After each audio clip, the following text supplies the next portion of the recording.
Today on Hidden People, we are in the office of Vigen Shirvanyan, who is the Vice Principal of the AYB High School in Yerevan. AYB, is that right? Yes. And what does it stand for? The first letter of Armenian alphabet, AYB. Thank you. A new beginning. A new beginning. And from what I understand, it's a very interesting structure, the building itself, and it's to create a new culture of learning in Armenia, to establish what an Armenian school should be in the 21st century. Is that a right way to... Exactly. Of course, one of the AYB school's principles is the environment. We have 5 principles, and the 5th one is the environment, because we believe that the atmosphere, the environment, it can help children to study better and to have the sense of beauty and to have the sense, the taste of beauty. So as you see, the light, the walls, the colors, yeah, there's a brightness when you all walk is for that purpose. And that's something that's, I would say, you know, having raised my children in Armenia and having sent them to local schools, it's quite revolutionary for our culture of what we understand education should be.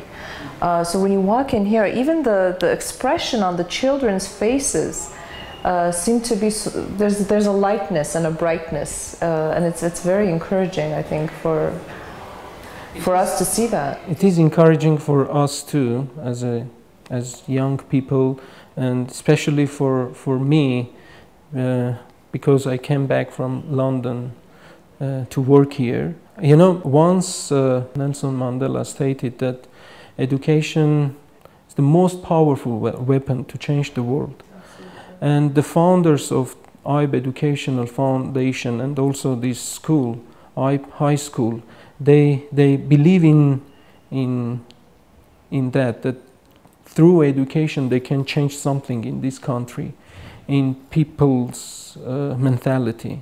So the same for me. I believe in that, and I believe that vision can bring the change. Of course, on your way reaching that place of your vision, you can have many obstacles and difficulties, but you can overcome all those difficulties because you have the vision. Yeah, absolutely, and that's sometimes what's lacking in everything that we do. But I really want to talk, because, you know, I was reading through your sort of life story.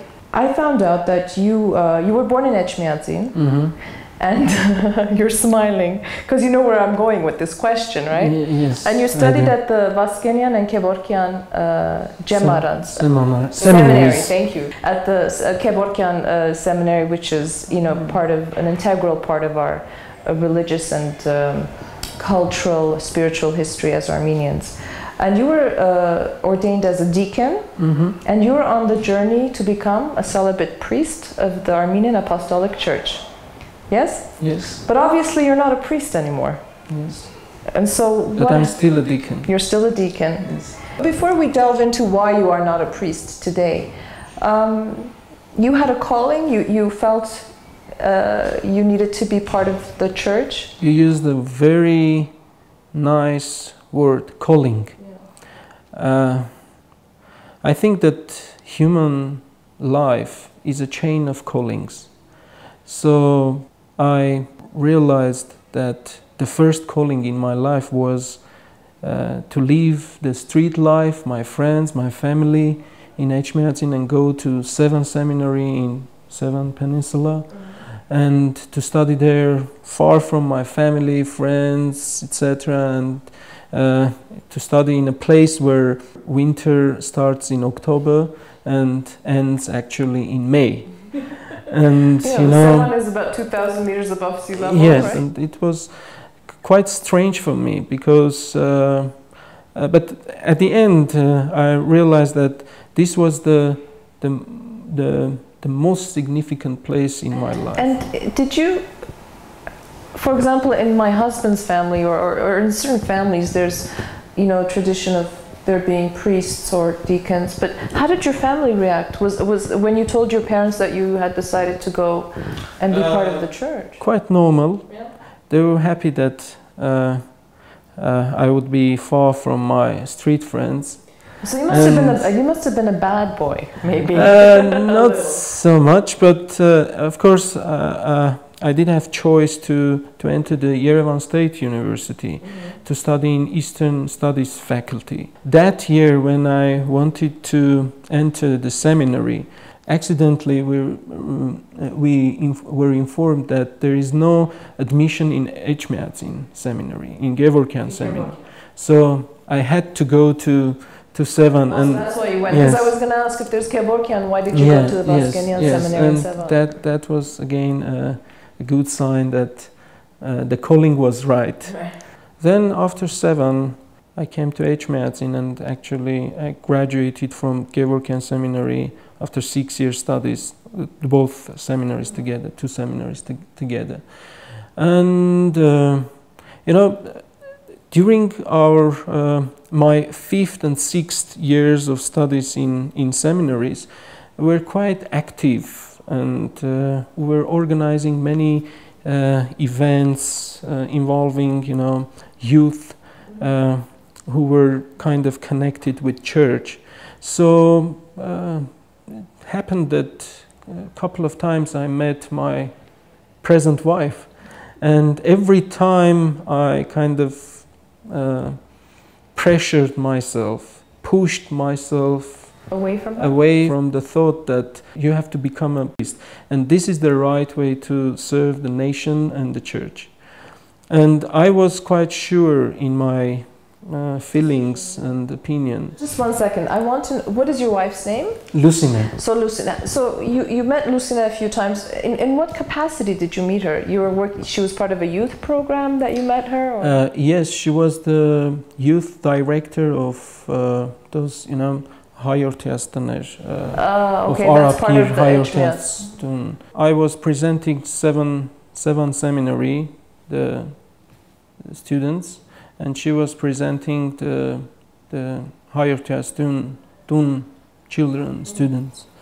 So that was the first time I met her, and then a couple of months later, again in different during the different events, but the final call was when I was sitting in the car and listening to radio, and I heard her voice because she was a host of a radio program, and I recognized her voice, and I realized that the radio program director was a friend of mine, and I went to him and said, okay, I know this lady, and I want to be a guest of this program, and he actually now is our godfather of our family. Is that right? He organized the interview, the chain of programs about Armenian Catholicos, and you know, 131, 32 Catholicos, and I was the guest of that radio program for. And so you had a lot of opportunity to see Lucina. Of course, it was once a week in national radio station, but it lasted for 4 or 5 weeks. So that was the breaking moment that we could meet each other, to talk to each other, and also to share the views, to understand whether we could belong to each other. So, and obviously you do. So we have to interview your wife one day to find out her side of the story and how she. But I mean, I'm sure it was a very difficult time in your life. Difficult and exciting, because you had made a decision to be a priest of the church, and yet here was this woman who was presenting another opportunity for a different kind of life for you. Actually, I was hesitating for a year whether to leave the mother see of Holy Vazgenyan and to find another sphere for me.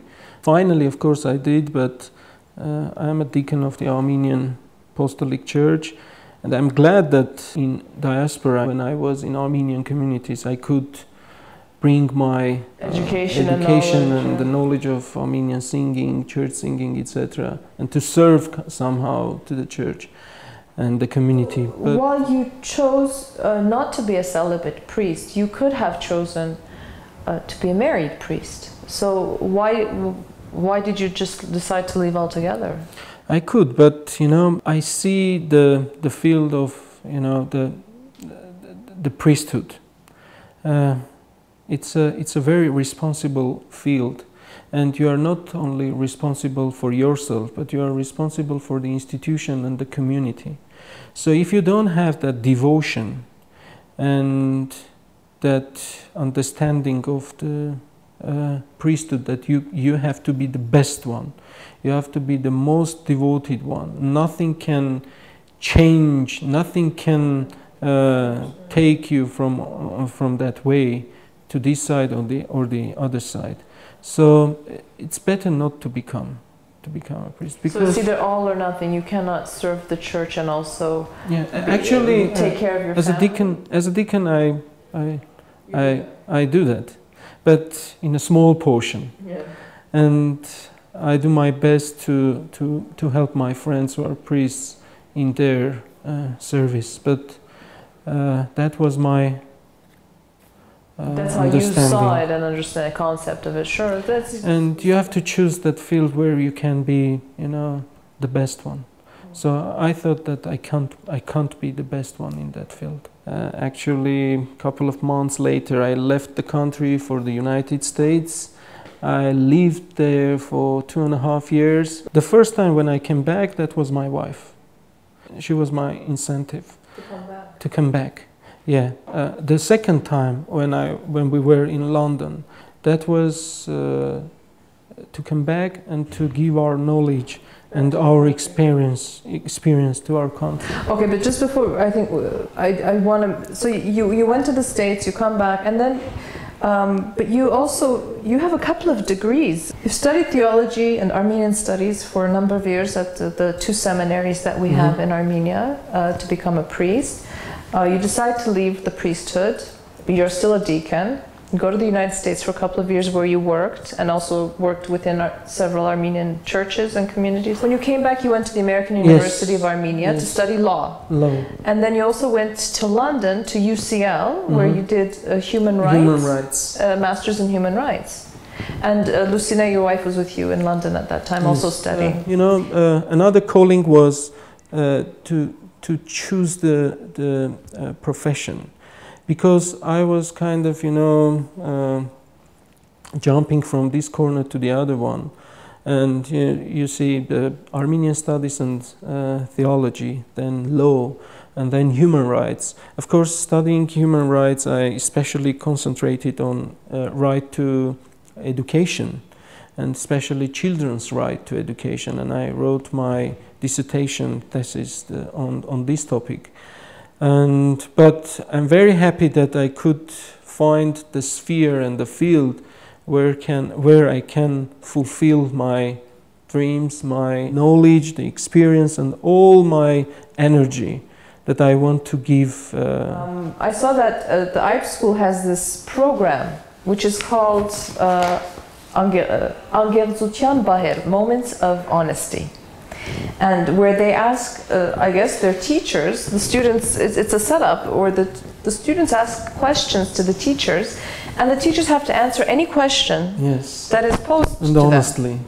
And I was watching a few minutes of that program where they were interviewing you, and you were spinning around in your chair, and you had your little microphone here, and the kids were asking you questions, and you could just see that you have such a great rapport with these kids. And you could see in their reactions and how they were interacting with you.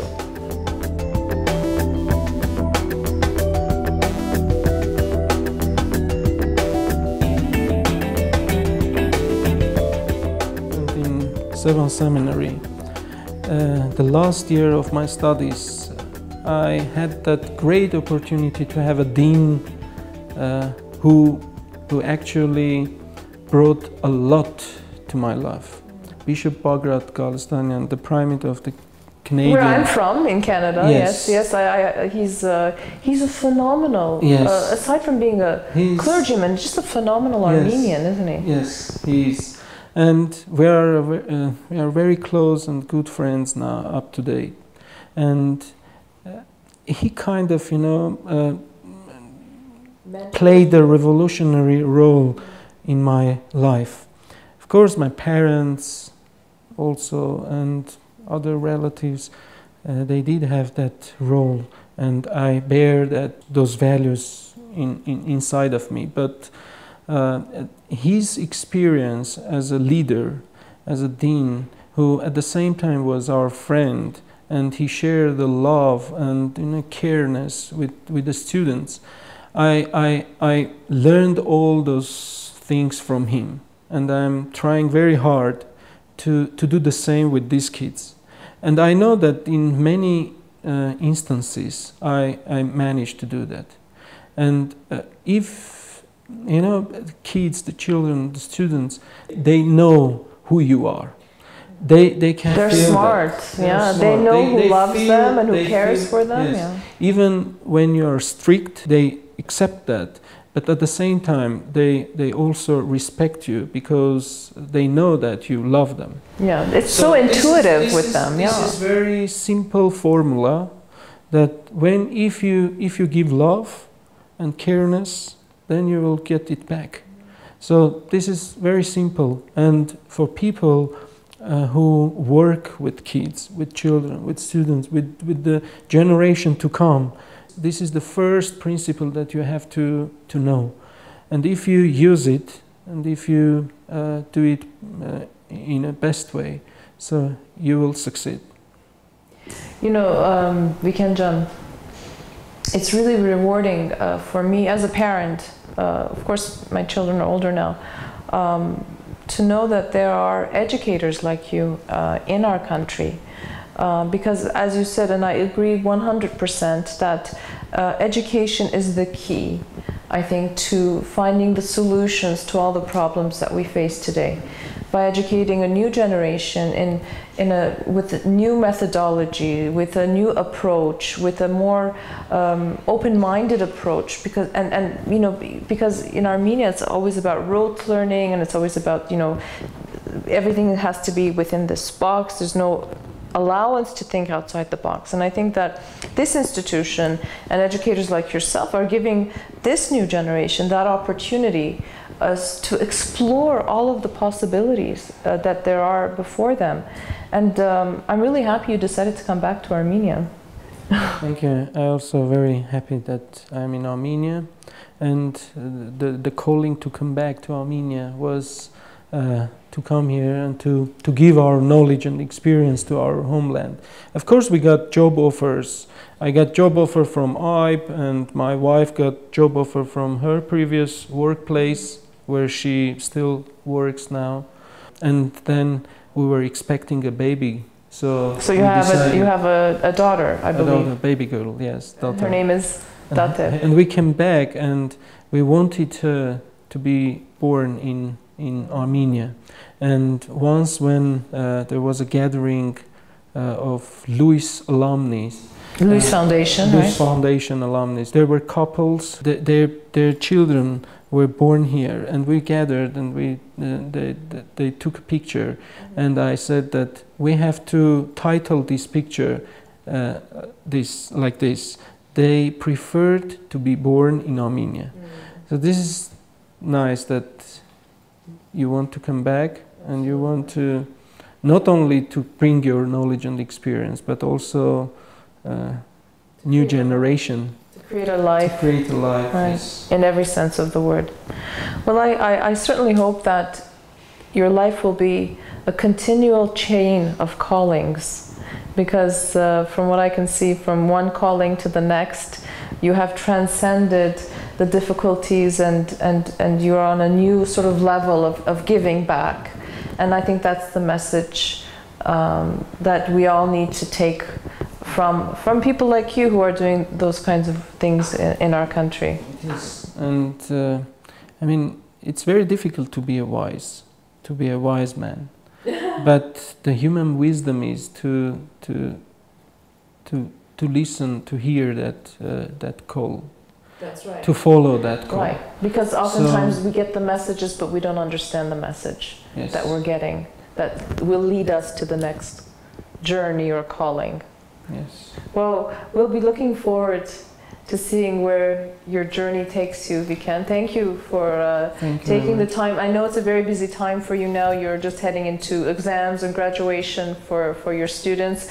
I wish you the best of luck, and I hope that your work here at AYB continues, and we'll be following and seeing how that goes. Thank you very much. I'll just sum up. Sometimes my friends, they ask me, "Are you a happy man?" I say, you know, there is a saying that those men who leave the home every morning and they go to work with pleasure, and at the same time, after working days off, they come back home with the same pleasure, because they know that their wife, children, they are waiting for them. Those are the happiest people. I believe in that formula that personal and professional lives are interrelated, but of course there can be, you know, arguments. People can argue, but I believe in this formula, and I consider myself as a happy man inside of this formula. It's very refreshing for me to hear that you have been able to bring your professional and personal life to a level where you're a happy man. I hope you continue to be happy. I hope you spread your happiness and your joy so that it becomes contagious, because we all need joy in our lives. So thank you for taking the time to sit with us. Green light to your program. Thank you very much, Vigen. Good luck.